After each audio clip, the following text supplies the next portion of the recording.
Hello, and welcome to our class today on South Asian Islam.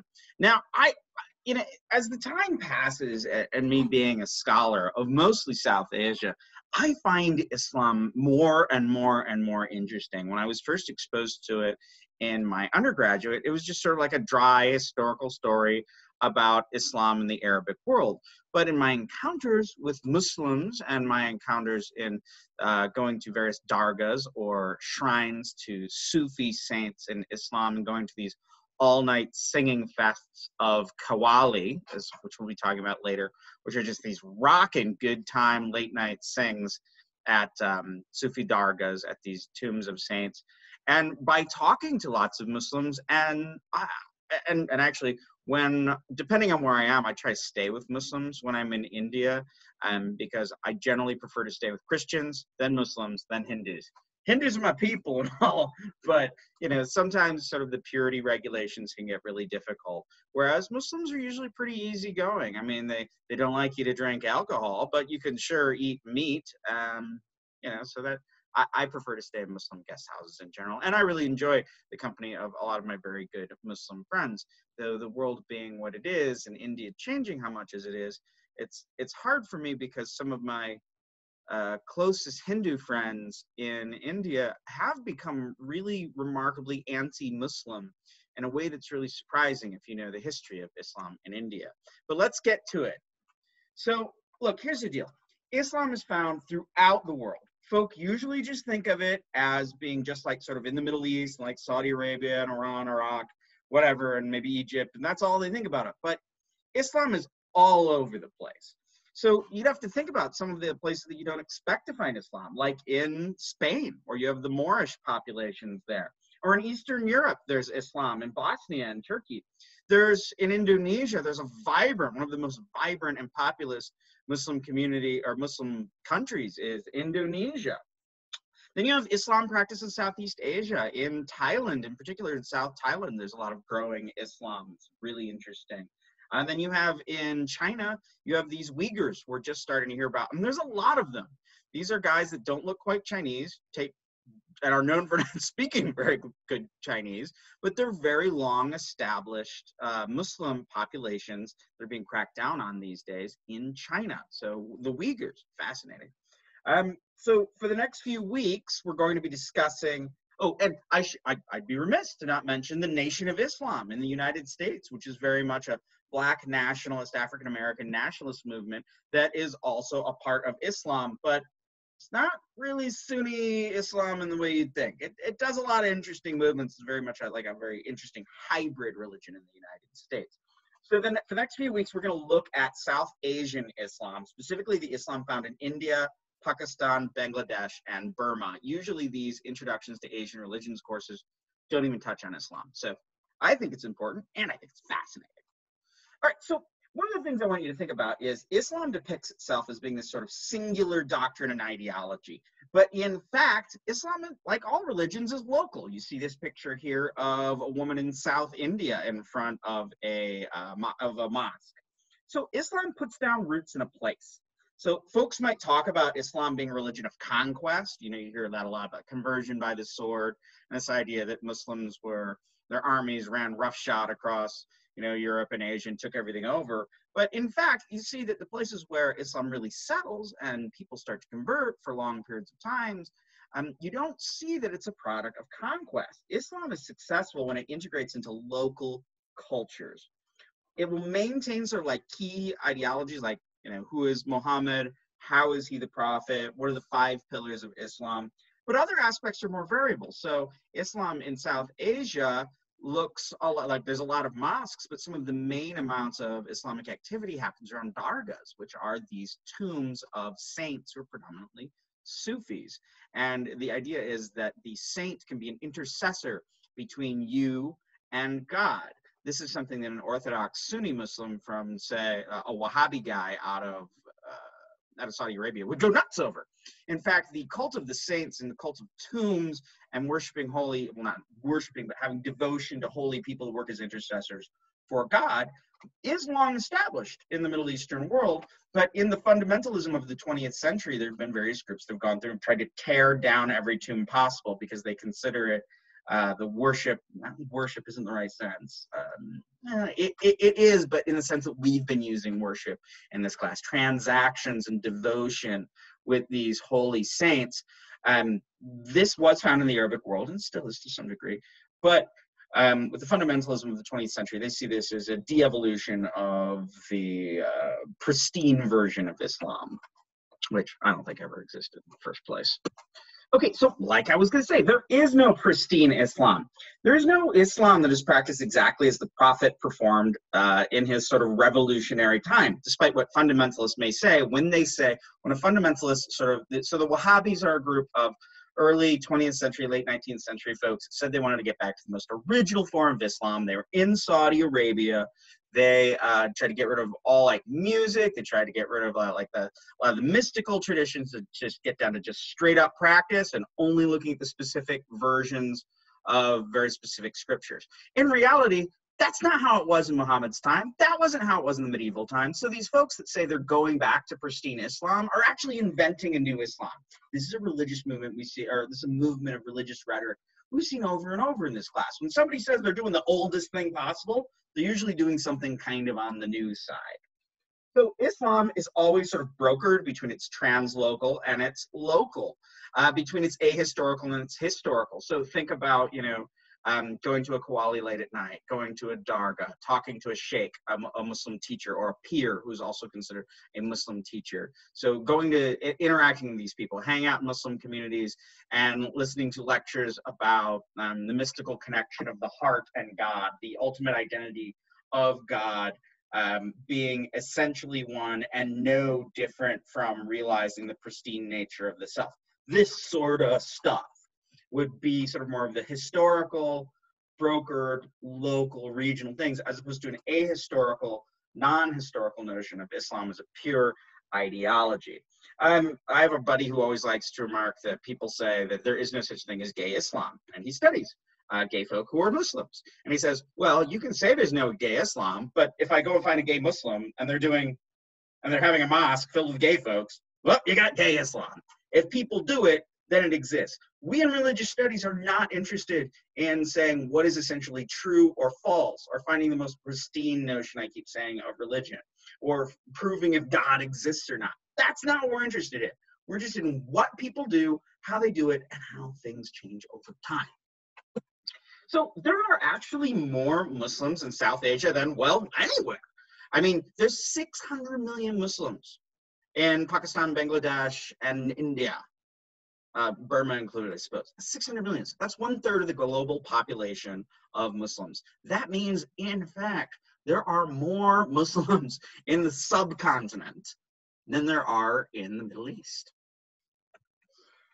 Middle Eastern folks, actually, I'll talk about terrorism in a second. Middle Eastern folks will often say that South Asia is this heterodox version of Islam, but that's not really fair because there have been long-standing communities there and traditions that have been there just as long as various versions of Middle Eastern Islam. But if you start listening in the Muslim world, you'll hear that there's a primacy over Muslims who come from the Arabic world versus Muslims who come from, say, South Asia, even though there's a lot more of them. And there's arguments to be said that the practices of South Asian Muslims are actually older than the ways that Muslims in the Middle Eastern world are practicing to this day.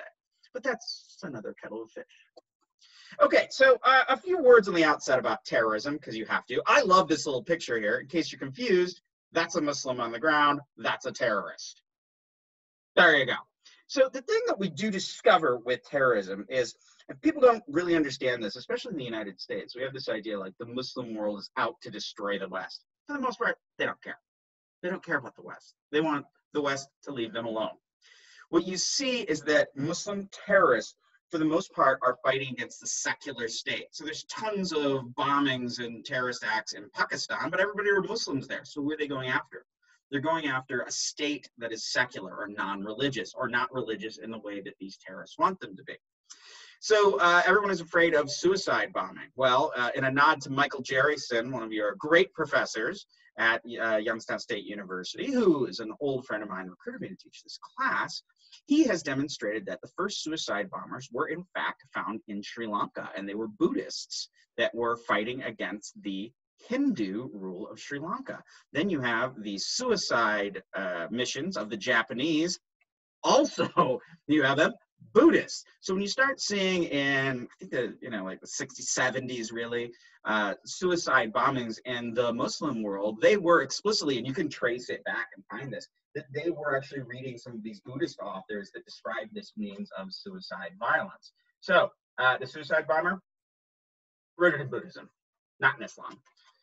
In 2911, there's been a number of horrible terrorist things that have happened in India in the last 20 years, the worst being 2911.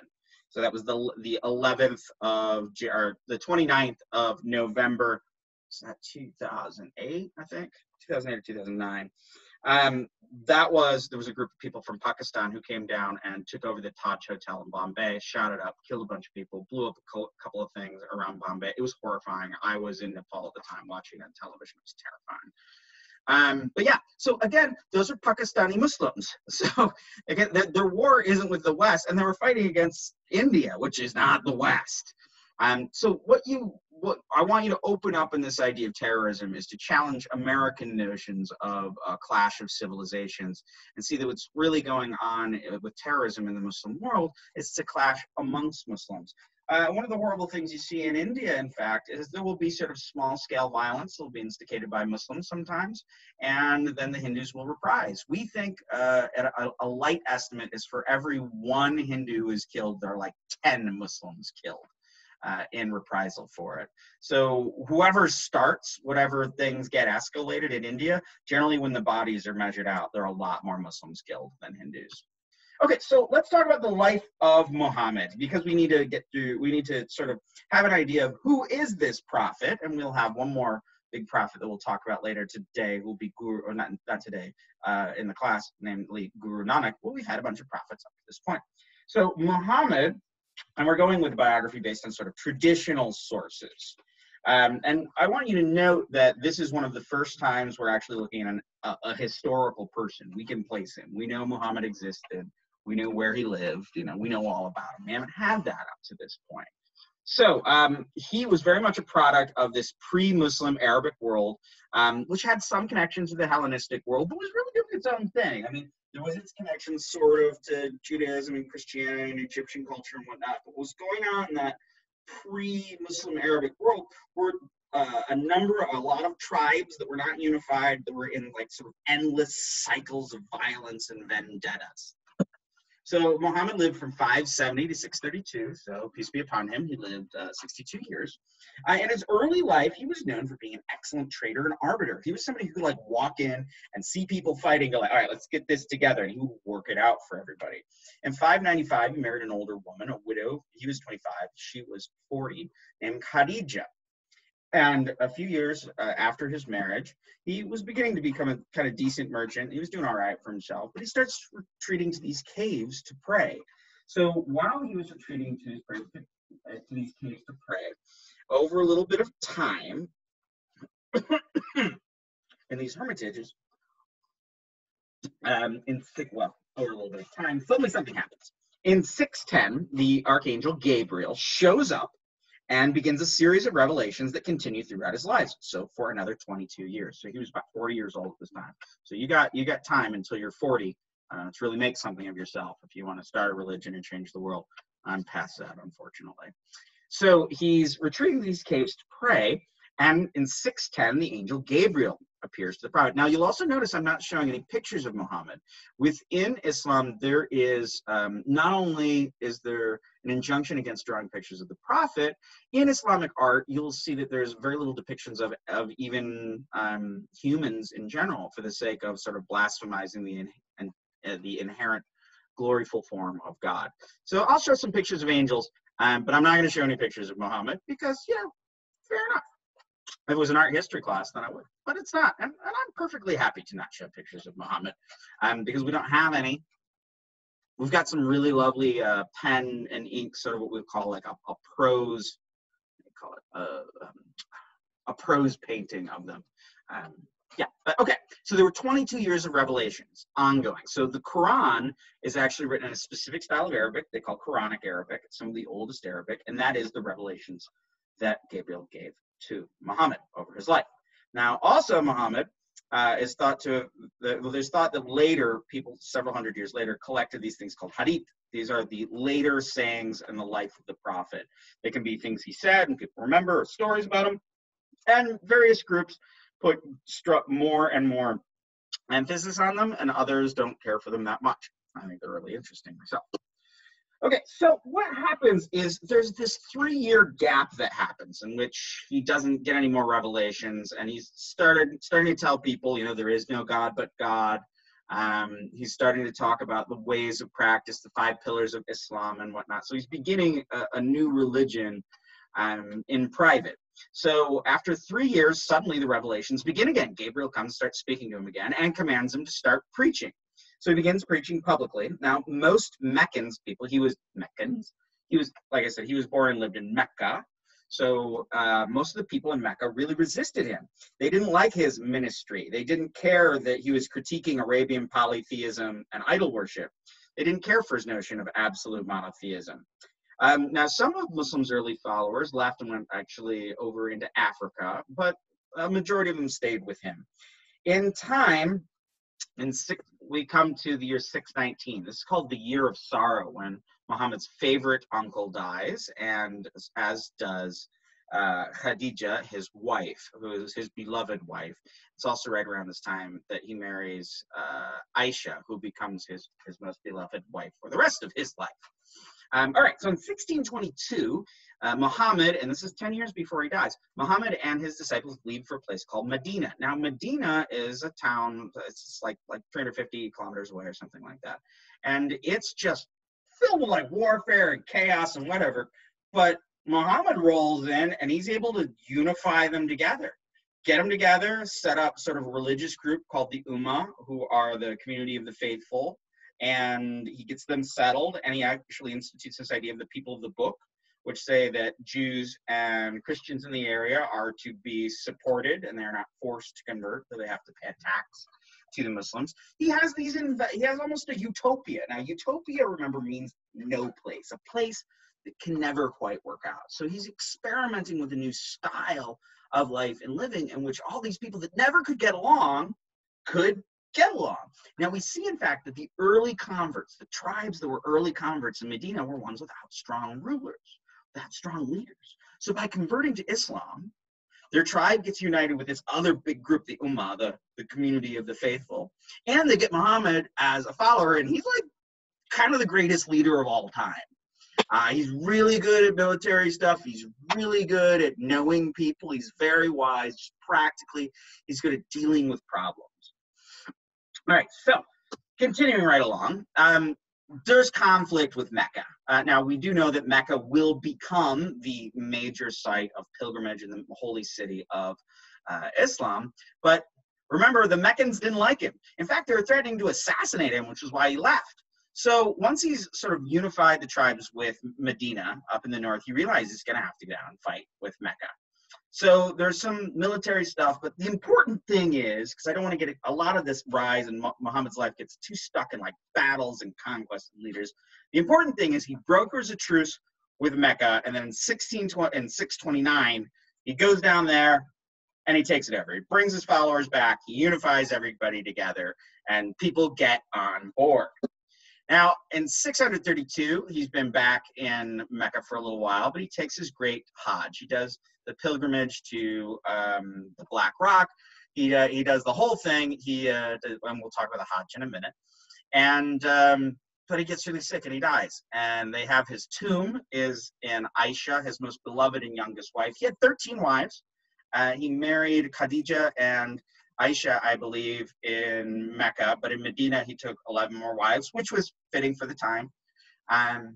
But he loved Aisha more than all of them else because Khadija died. And he was buried and had his tomb in Aisha's house. In fact, later in various periods of time, there were some Muslim fundamentalists that were trying to just tear down every tomb because they thought even having the tomb would lead to people worshiping tombs, would lead to them being not monotheist purely, which meant they had to tear down all the tombs. Somehow Muhammad's tomb was just barely saved. They wanted to tear it down. Some folks stopped it at the last second and stopped it.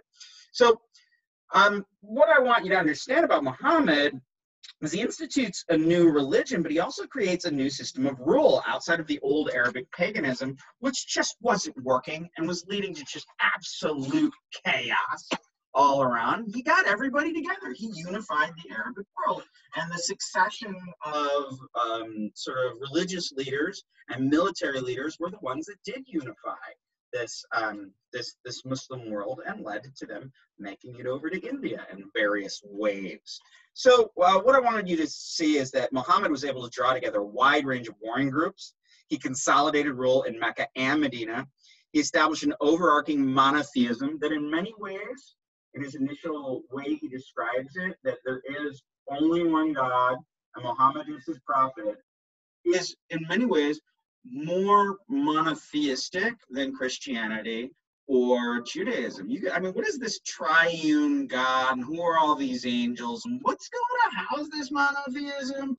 And if you look into Judaism, you can see a whole bunch of sort of confusing. I mean, Judaism is a little bit more monotheistic than Christianity, but Judaism even as well is a little bit more loosey-goosey in the forces in the world or whatnot. But I mean, Muhammad was like, no, there's one thing, does it all. So that's kind of a big deal. He was known for being sort of the perfect man. He's never depicted in paintings, and when he's described in prose, it's pretty vague.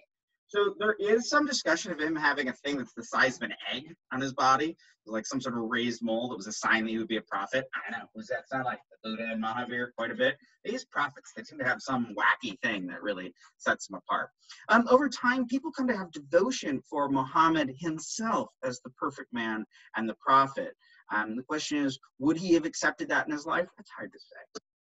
All right, so let's talk a little bit about the background and ideology of Islam. So there is one God. Muhammad is his prophet. This is called the Shahada. I can't never say that right. La ilaha illallah Muhammadun Rasulullah ilah. I can never, I'm not with Arabic. Arabic is my thing. So there is no God but God, and Muhammad is his prophet. So you can see that this will be stylized. Like here it is with this little gentleman here. That's sort of a classic Arabic artistic trope, where they will use calligraphy to sort of make shapes and whatnot. Like there is a man praying and saying this profession of faith. The 5 pillars of Islam.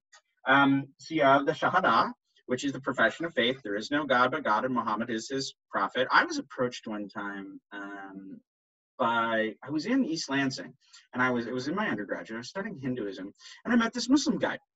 And he actually wrote down a mantra for me to write, but it was in Arabic, and I took it to my Arabic professor, and I had him look at it, or my Islam professor, who's an Arabicist. And he said, yeah, it says, it's the Shahada. But the other thing is, he says, shirk, shirk, shirk was this like 3rd word at the end, which is very much like our English word, shirk. Cast off. The idea was cast off all of these things. And my teacher was like, he's telling you to meditate on this thing to understand being a Muslim, but he's also saying, this stuff you're into and you're studying is evil. What to do? So you have Salat, which is, I don't know why I have Salatah there, but Salat, which is regular prayer, 5 times a day facing Mecca. There's a specific ritual for doing it. So Salatah, and then you have Zalat, which is alms to the poor, or that's Zakat. Screwed up on this PowerPoint, I'm sorry. So you have Shahada, Salat, which is regular prayer 5 times a day. Then you have Zakat, which is giving alms to the poor. And this also includes jizya, so like tithing, as we have in Christianity, where you're supposed to give 10% of your money to the church. In Salat, it's like 2.5% to the upkeep of the Muslim community. And then as your heart desires, to the poor. There's a great tradition that I've always liked in the sort of Arabic world, that when someone approaches you begging, you reach into your pocket, and the first coin that touches you, whatever size it is, that's the one that's supposed to go to them. I think that's kind of lovely. Then you have Sawam, which is fasting at Ramadan. So during the month of Ramadan, one fasts while the light is out. You can eat and have intercourse and smoke and whatever before you can tell the difference that it's more light than dark. And then in the evening time, when it becomes more dark than light, you can eat and do whatever again. And Hajj, which is the pilgrimage to Mecca, which every Muslim is required to do once in their life. All right, so there are 3 sects, and I'm going to go over this really fast. It's really complicated. I just want you to have some sort of an idea of it. The Sunnis are the majority. Sufi, which we're going to talk about in a minute, is their outgrowth. They're right after Muhammad died. There was a dispute over the succession, and they went with Abu Bakr, who was like one of his close military pals. Their name means Sunnah, which is like we saw that word before, Sunnah, which is like the Hadith and the Quran. The Sunnah is the example of the Prophet. They're supposed to be acting as the best as way he says. And they do tend to pull back into older sources. They don't have as much of a tradition of teachers or possible, other comings of divine beings. The Shia, on the other hand, this is 90% of the Muslims in the world. The Shia is a smaller group. During this quarrel of succession, they backed Ali. They do believe in different religious leaders coming that are almost like intercessors or friends of God that kind of interact in the world. They also do believe that there's a guy called the Mahdi, who is coming in the future, who will be bringing salvation to the world and to get everybody to be Muslims. In this, they have this idea called occultation, which is that like the spirit of God has hidden itself in the world, but can still be encountered through holy people. It's a really interesting idea. I really dig Shia Islam. It's very rich. So then we have Sufi. So Sufi is an outgrowth of the Sunnis. They are sort of mystics. They're very much into the relationship between the guru and the teacher. A lot of people think they're unorthodox Sunnis. They're unorthodox Sunnis, but they're not. They're actually really kind of mainstream. They're just pulled toward a higher level of piety and practice. This is a story that Rumi was dancing. You see the whirling dervishes here. And somebody came by and said, "Hey, it's time for prayer." And he said, "Prayer's happening right now. We're doing prayer all of the time." So when it looks like they're like breaking things, it's because they're being called to personal higher sanctity. So if you meet some goofy white dude, I was like, "I'm a Sufi because I like music and I find my sense of love for God to be really great." Say, "Hey, easy on that. If you're going to call yourself a Sufi, you need a Sufi teacher. And you got to realize that you're calling yourself like the most pious Sunni around. So that might get you into trouble. It can be offensive." All right, so let's talk about the context of Islam in South Asia for the rest of the class today. So really, you see that Islam was a political power from 1200 to 1700. So at the first point, you have the Delhi Sultanate, which gets established in 1193 with a whole bunch of people that are coming from sort of Persia, and they used Persian was their main language of court. They came in through Sindh, which is over in Gujarat. Now we have various early incursions by Muslims, but it was in 1193 that the big group of Muslims came through, got to New Delhi, set up a big, powerful system of rule that did pretty well. Sure, there were tons of Hindu kingdoms all around still, and they never really took over all of India. None of these groups did, but they were a very powerful force. In 1526, with Emperor Babur, the Mughals came. Now, you've heard that word Mughal. Somebody would say, "Oh, that guy's a movie Mughal. He's just a great, powerful man." Well, Mughal is actually a derivation of the word Mongol. So, in fact, you have Mahmud of Ghazni, and you have Babur, and whatnot, and you have Akbar, and all these kind of great Mughal emperors who came down from Central Asia, and they came on down, and they took over, and they did even better than the Delhi Sultanate. So they really only held power for about 200, 250 years before the British really figured their number out and kind of conquered them. But the Mughals were really interesting. They became very Indic. They got really into Indian culture. They would hang out with monks and sadhus and whatnot. They're right around in like the 1500s is the time where you start seeing the breakup of Sanskrit being used in Hindu kingdoms. You see more regional languages being used, and the Mughals were right there, and they brought in vernaculars and continued to use Persian, and Urdu starts being really invented around that time as sort of the main language of India and of rule in India. But let's talk about some of the dynamics here. So how does Islam get spread? Well, Islam really wasn't spread by these powerful Delhi sultanates or Mughals or these what they call Nawabs, these powerful Muslim figures. Islam was actually spread by folks wandering around, specifically itinerant Sufi holy men. Most folks that became Muslims, that converted from either animism or Hinduism, they would meet these Muslim figures and they would be inspired by them. So a common thing, we're going to read about this when we read Richard Eaton's stuff, is that, say, in Bengal, you'd have this holy man who would wander out. He's like Paul Bunyan or something. He's riding a tiger. He can stare down snakes, and he knows all this cool stuff. And we can actually trace that these figures would wander into an area, and they would set up wet rice cultivation in Bengal. And it was through time and over generations of people remembering the sanctity of these figures, their charismatic teachings, the miracles they performed. It was over time that families would be like, that guy did good for us. Maybe we should become Muslims. So it wasn't like, you had Muslim rulers wandering into the hinterlands and converting people by the power of the sword. It was kind of a gradual change by these itinerant preachers who would also not only show sort of majestic or magical might, but they would also introduce agriculture. So one of the things that I was just talking about are holy dudes, man. So remember we talked about the Nat Siddhas. So those guys would have a Hindu name when they were talking to Hindus, and then they'd have a Persianate name when they were talking to Muslims. So there, even you'd see these charismatic figures could be Hindu or Muslim. You couldn't really tell. So then you would also have pirs and dargas. Now, pir means like a holy one, a sheikh, and a darga is his tomb. So the bottom picture here, you see are these tombs. You see them everywhere. I really like the small ones. Sometimes they'll have a mosque kind of built around them. And other times they'll just be these like little like green draped tombs like in the street. People will go there and they'll pray to these disincarnated religious figures who are thought to be able to grant miracles and be intercessors with God. They're not gods to be worshipped, but they're able to be like go-betweens between you and God. They're able to be immanent when God is inherently transcendent. So when we get to medieval Islam, which I would say is all of the Islam that we see in India, you see that they sort of fill up this the mesocosm. Remember I talked about the mesocosm is the space between the heavens and the earth. They sort of fill it up like, let's have angels, let's have saints, let's have everybody. Whereas first you just had like, maybe you had Muhammad and he's kind of gone, and you had God, Allah, and he's up there.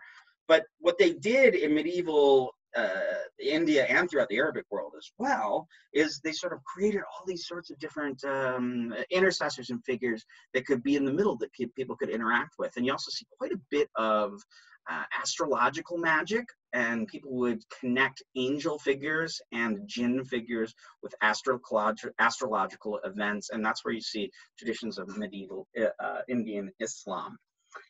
Well, and this makes you just wonder, do people need an intercessor? Do people need to have devotion? If that pristine notion of there just being Muhammad, who isn't worshipped, just being God, who is worshipped without form and only through specific types of prayers, do people need more? And if they needed more, well, India's there to provide.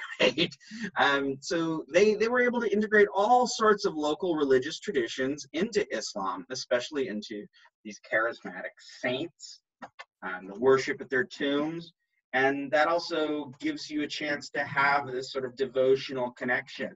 And that's the name of the game with India, especially at that time, because Bhakti is really going at this time. So there were contested sites. You do see that Muslims would conquer areas and they would pull down temples and put up mosques. But this makes more sense than you'd think. Hindus are forever tearing down each other's temples, especially if a temple is associated with the king. Now, why would they do that? One, to say, haha, my temple's bigger than yours, my imperial temple will take over. But also these temples, the deities within them would be considered, in Indian legal systems, this has always been, they own property. So, well, where would they own the property? Well, they'd have gold and jewels and whatnot. That would be a part of the temple space, but also buried beneath. People would give them donations and they would bury great wealth under these temples. So it makes sense when you're trying to take over a place to go knock down those temples and dig up their gold. And then you put a mosque there dedicated to yourself to prove your point. I mean, of course, Hindus would come right on back through, knock those mosques down, rededicate them to a Hindu local guy or Hindu local god. So what I want you to see here is, well, you get this story of Muslims coming in and tearing down everything. Hindus were doing the same. And I want you to see that that's part of a system for how to consolidate rule. Remember when we talked Herman Kolke, when we were talking about Cohen, Kolke says that there's 3 ways that you can establish power and patronage in India. And one is sponsoring Brahmins, the other is sponsoring pilgrimage sites, and the other is imperial temples. All 3 but the Brahmins are stuff that the Muslims could do as well. So when the rule was uncontested, when you had a Muslim kingdom that was uncontested, the Muslim rulers would often be quite lenient with Hindus. They would have Brahmins and yogis in court. They had a theological argument that says that that Brahmins were effectively the same as Christian monks. So treat them the same. So they're irrelevant, and we don't need to worry about them, but we can use them as scribes and whatnot. So they would the Muslims would often have Hindus in court. And we see a remarkable amount of material in Persian where, like say there was this great emperor named Darashikoh who translated a bunch of the Upanishads into Persian and was always talking to yogis. And we have some very early yogic materials. Karl Ernst has written about them in a text called the Amrit Kunda, the heart of, or the pit of nectar. I'd say the well of nectar, he would say, but Kunda means pit to me.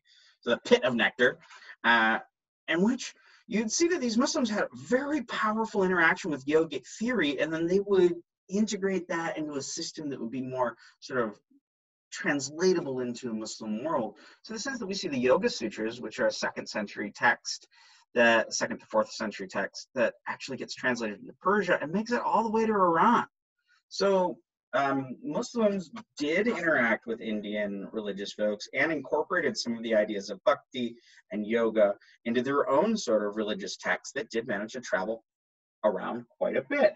Some rulers would even grant land and taxes to Hindus, Jains, or Parsis. Parsis are the Zoroastrians. They are still in India. There's not very many of them, but yeah, they're a group that we're not going to talk about. But if you want to look at Zoroastrianism, or what they call Manichaeanism, those are the Parsis. You find them mostly in Bombay now. They do have they have these towers of silence where they put bodies after they die, and vultures come and devour them instead of burying them or burning them up. The Parsis are interesting. All right, so Sufi, and this is kind of my last thing I wanted to get to today. So Sufism comes from Sufi, the Arabic word which means wool. In general, the Sufis, like many ascetics, would wear uncomfortable clothing. You're like, I'm gonna live a hard life, devoted to God. I shouldn't wear cotton. I'll wear wool. It'll make me miserable. So the interesting thing about Sufism is, despite the argument that it is this like sort of unorthodox, meditative, mystic school of Islam, Sufis are Sunnis. They're not outside of the mainstream of India. The Sufis, as I said before, is a higher version of piety. It is mystic, but it is not all-encompassing. It's not like you get to throw away Islam in order to sing and dance and suddenly that's all you got to do. It's still a rigorous form of kind of orthodox Islam. Sufis actually have a lovely argument that they talk about jihad, which means the struggle. They talk about the jihad of the heart and the jihad of the sword. And Sufi believes in the jihad of the heart. And so much of the religion in Sufi and the discourse is about love for God, love between a disciple and a master. There's the idea of the heart and opening the heart, and they have a lot of meditations on the heart. It's really beautiful in the way that they speak of hearts in general. As this word jihad, it just means struggle. I have a professor that always likes to joke how he was in Egypt one time, and he's a scholar of Islam. And he said this guy was in traffic, backed up. He just went nuts. He turns off his cab, goes, a jihad on traffic. So this idea of jihad we have in our Western mind, that it is this clash of civilization. With jihad means personal struggle. And for the vast majority of Muslims, the way they talk about jihad, it is a struggle within oneself to be the best Muslim they can be and the best person they can be. So as I said, heart, love, these are the center. And one of the key points about Sufis is the sheikh and peer and their disciple. So a lot of our conversations, scriptures of the Sufis, are actually conversations where there were written conversations between a sheikh giving teachings and sermons to their disciples. So one really learns Sufi by having a teacher. And it is through that relationship between teacher and disciple that the truth of Sufi really comes out, and those mystical experiences can be garnered. They can't be experienced per se just by, I don't know, dancing in your living room and reading some Rumi translations by Coleman Barks. You got to go and meet somebody and do the thing. All right, so the other thing about these great sheikhs or peers, we've heard that word before, peer, these sheikhs is they become saints. A great saint who's a sheikh will then do something really interesting. They will have these dargahs or tombs where people go to pray. The dargahs are usually by a tree, are usually draped in green, and often do kind of integrate with prior yaksha worship. The yakshas, once again, so you have charismatic men, the heroic dead, someone like Kantakarna Mahavir. You have magical powers. The magical powers that the sheikhs usually exhibit in their hagiography or writings about saints are consistent with yoga powers that we see in the Yoga Sutras. So again, it's like the minute Islam hits India, India gets hold on it. And the Islam of India is distinct from the Islam of other places. And some people call it a degeneration. Some people, especially Muslim Indians, think it's the best part of it. I kind of lean toward, I like it the best personally, but that's where I'm comfortable. Okay. So let's once again remember the sheikhs are sort of subservient to Muhammad, who is the perfect prophet. So finally, Qawwali. And I want to bring back to something in practice. I'm going to have some videos for you to watch this. So Qawwali is the best part of Indian Islam. I go to Qawwali all the time in India, usually on Tuesday nights. These are ecstatic performances that happen in the night. They get going late, and people just sing just this banging, really good music. And the language will be in a combination of Arabic, Persian, and Urdu, but the rhythms are what they call a raga. So these are the rhythms of Hindu music or Indian music. And they get started in the Punjab and in Sindh, so in the northwest. But you see it all over India now at dargahs and at mosques. They have these beautiful Sufi messages about love, the love of God, and the connection to God in the heart. And one of the wild things is they appear to be hedonistic. Like they'll almost be like bawdy and sexy, and they'll talk about like the love between the divine and the beloved and the lover and the beloved and the bridegroom. They have all these songs about getting really drunk, but really you're supposed to be drunk on the love of God and the relationship with God. And the bridegroom and the bride and the lover and the beloved are Allah and the Muslim disciple. So they appear hedonistic, but deep down they're all really about God. So next time you go to India, go to Qawwali, man. Kick it. And until then, go listen to some music. All right, I will see you next time.